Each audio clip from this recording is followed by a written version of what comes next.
We are democratizing financial services and giving to the end user all of the tools that have only been available to big money managers and advisors, billionaires and institutions until now. AI is a marketing tool that people use all over the place. In financial services today, this will change, but as of today, they're not using AI. They're using simple algorithms, just like they did in the 80s. That's the 1980s. Just like they did then, the technology has not advanced. They're using simple algorithms and calling it AI.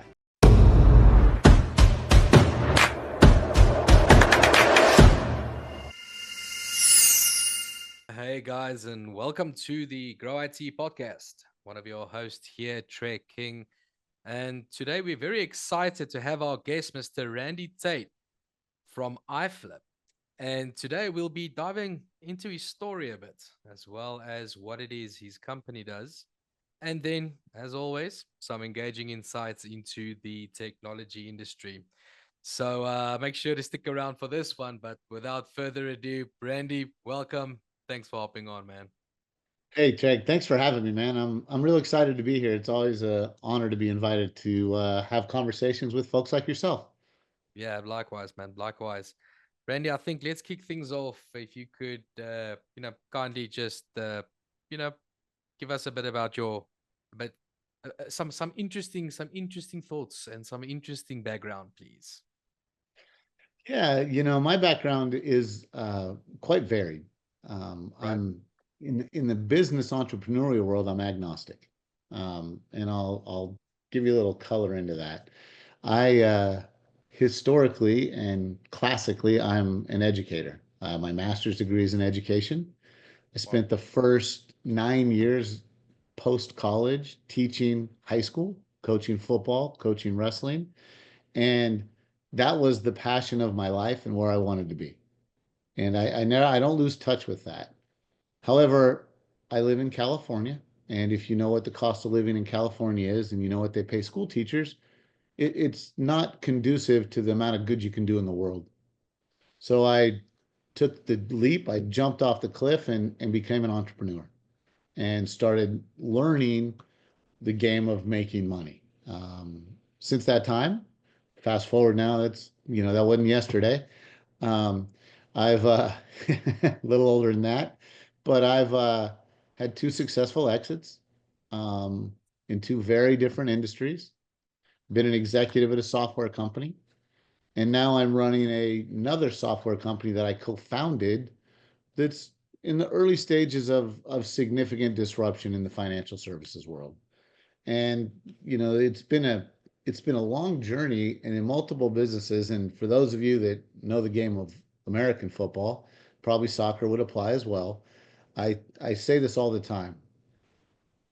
I learned almost everything I need to know from a principal standpoint about running companies and leading. I learned it coaching high school freshman football. If you can Right. coordinate 70 13-year-olds to do the same thing in the same direction in a positive manner, you can run a company. That's a good analogy. Yeah. That's a good analogy. It's too long for a bumper sticker, but it's a very good analogy. Too long for a bumper sticker, yes. Unless you This drive is a a big one. minivan, right? Yeah, unless you got a minivan. Yeah. It's Randy, awesome. tell me, given the industry that iFlip is currently in, what's up like the current market trends that you're picking up out there? What way is the wind blowing these days? It's almost cliche now to say it, but the wind in any technology sector is blowing in the direction of AI. Yeah. And that's the easy, you know, super answer. But the reality of it is that's not where it's going in financial services. Mm. Financial services is doubling down on the old school financial advisor. We know more than you. Let us do the work for you. They're still holding tight to that mantra because when you think about what they're doing, they haven't changed. There's been no technological disruption to financial services since mutual funds and ETFs. I mean, Right. that's the disruption that occurred in there. They're using new words, but they're not using new technology. Mm. And so the trends we're seeing is, globally, there's a trend to AI and everything, and that is what we do. But that's not where the financial services world is going. They're like building more blockbusters, even though Netflix is growing at a very alarming rate. And so I look at that as an advantage for us because that's we're trying to be on the other side of that fence. Right.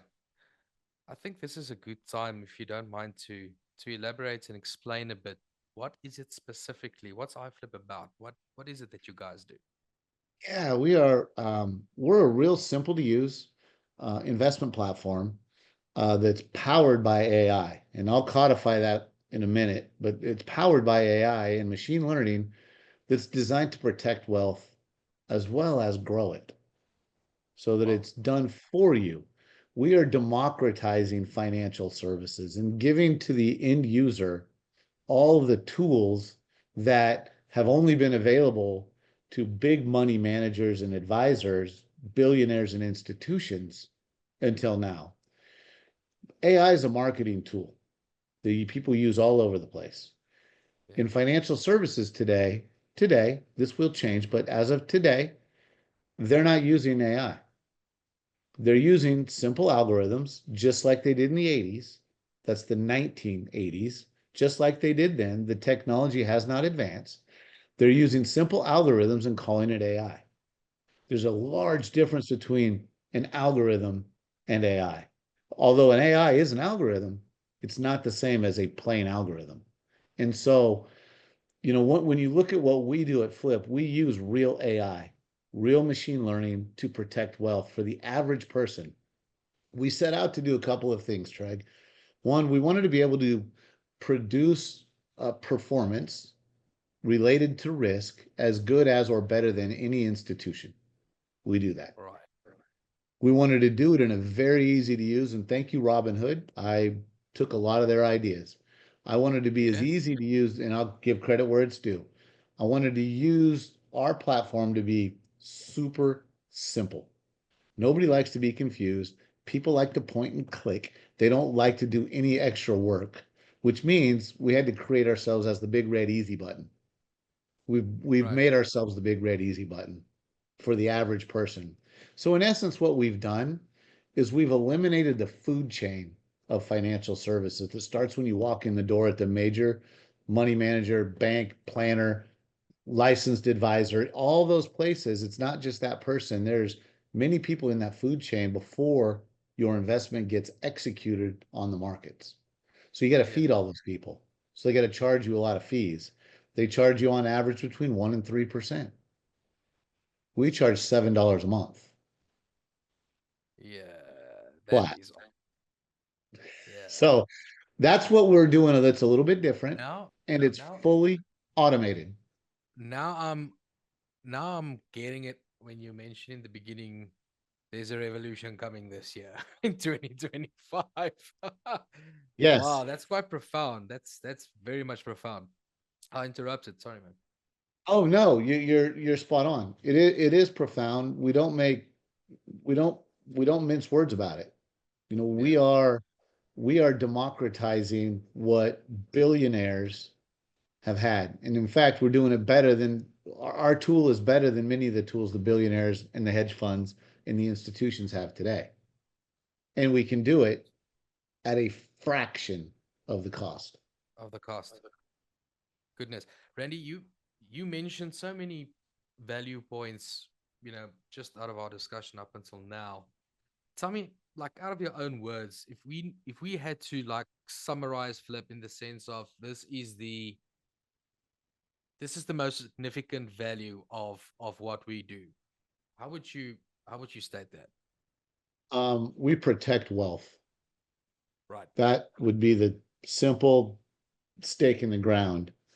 The next sentence would be while growing it. Right. Right. So protection equals performance. Let me give you one little, can I expand on that a little bit? Yeah, please do. So the traditional advisory money manager world will tell you that you cannot time the market. You can't predict it. So you want to invest your money and hold over a long period of time and you'll grow. And they're not wrong, except for one thing. You can time the market. You can Right. predict what's coming. Mm. So here's an analogy that gets used a lot, and I'm going to use some generalities. Right. So roughly, if you put $1 million roughly 20 years ago into the S&P 500 and just left it, didn't touch it, it'd be worth about 5 million bucks today. Great Sure. return, buy and hold. It's a beautiful argument for their strategy. They will also add in that they say if you tried to time the market and you missed the 10 best days, just the 10 best days, if you missed those 10 days over 20 years, your account would now be worth $2 million. So you should never try to time it. You should Yeah. always stay in. That's their argument. What they don't tell you is the rest of the story, Paul Harvey style. The rest of Okay. the story is if you also miss the 10 worst days, it now wouldn't be worth 5 million or 2 million. It'd be worth 10 million. Missing the worst days is far more important than being in on the best days. And so our algorithms and our AI is designed with that very purpose. One example, remember 2020? Everybody remembers 2020. You know, Of course. COVID Yeah. came, the market went straight down in the first part of the year. In December, our AI took 85% of the money out of the market and moved it to cash. Skipped the COVID downturn, put it back in March Oh wow. automatically. So that's what we do. We Yeah. protect wealth while growing it. Yeah, man. That's good value. That's truly good value. And what I like about it is that you mentioned the man on the street. Jeez, Randy, I'm that guy on the street, man. I'm the one that don't understand these things. And let me tell you that it I think your business will break markets in the sense of people that always thought, yeah, I don't have the brains for this or the capacity. You're making it possible, not just from the value points you just mentioned. I'm just talking about new markets being able to start to participate, right? Yep. Yep. That's That's that's the awesome. intention, Trey. We're Yeah, really we are I say this a lot and people laugh at me, but we're not just trying, we're actually doing it because we grew at almost 600% last year. goodness. And we have not yet turned on our marketing. Wow. Wow. So we know we have a place, but we're Netflixing the Mm. industry. We're Yeah, making the that's awesome. industry a better, easier, cheaper place for people to live. I'm thinking about that paradigm shift now of Netflix, like airing the boxing fight, the Tyson fight, and then as well as the what was it, the football game, right? Oh yeah, That all of they them. did as well. I mean, that just took things up just another notch, and there's a lot more coming. Yep. So yeah, that's a good analogy once again. So if we can step back a bit, I would like your opinion. I mean, Randy, you've done a couple of things, man. Usually when I get guys coming on, they are either it's maybe an let's say it's a IT owner of an IT company. They started building like a computer out of their father's garage, you know, from the age of 6, and like went through it. Went through a gaming phase, got through, built the company, got the T-shirt, all of that, right, and very successful guys. Make no mistake. But I mean, you were very much on the entrepreneurial side in the sense of different markets, and you've actually done quite a lot of variety in your background. So my question is that you know it's not always going well.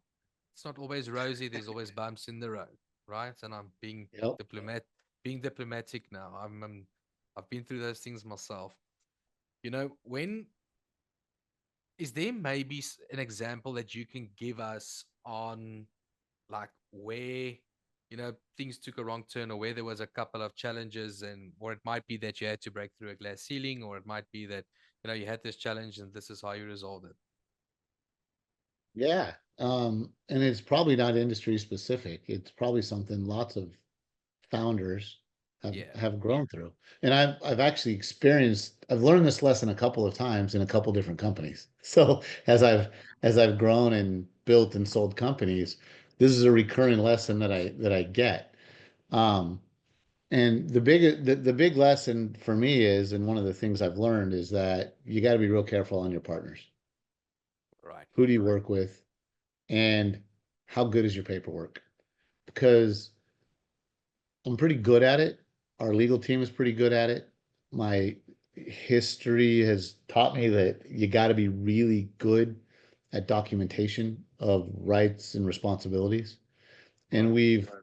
at Flip, we've had to make a couple of uh, hard turns based on partnerships industry wide and what we're doing. And people want to change the game when they see you're up to something really good. All of a sudden, they want to change the rules. They want to get involved in a better way. So we've had to make a couple of pivots to get to the right partners that would allow us to get the growth we're now getting.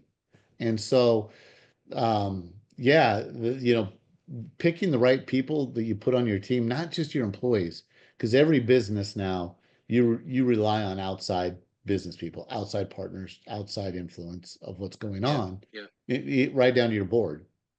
And so, I learned that lesson in another company. My board now is awesome.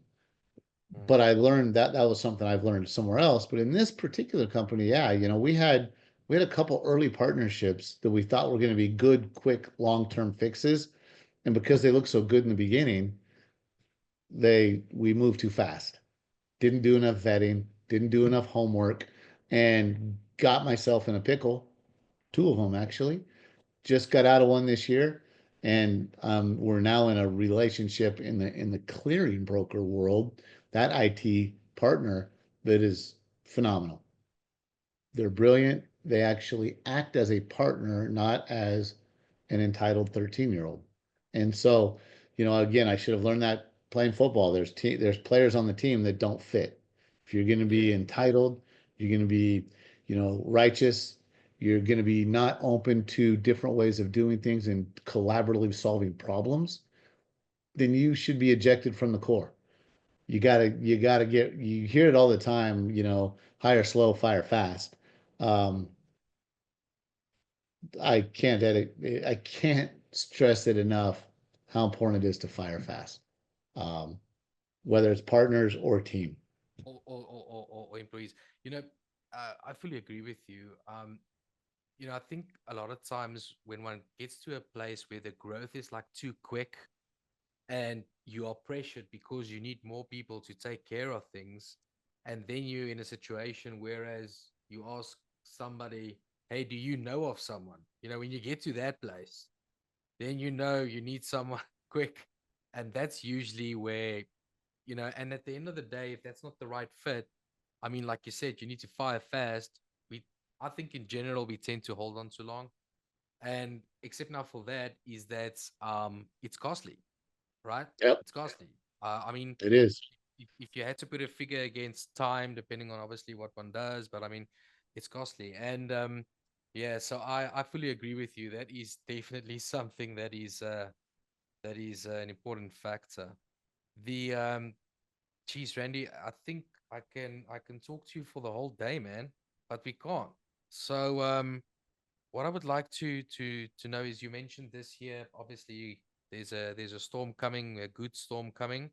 But if you don't mind, just maybe share something quick. But for 2025, what's on the horizon? Is there like a new market you want to branch out, or what's happening for the year? Something to look forward to.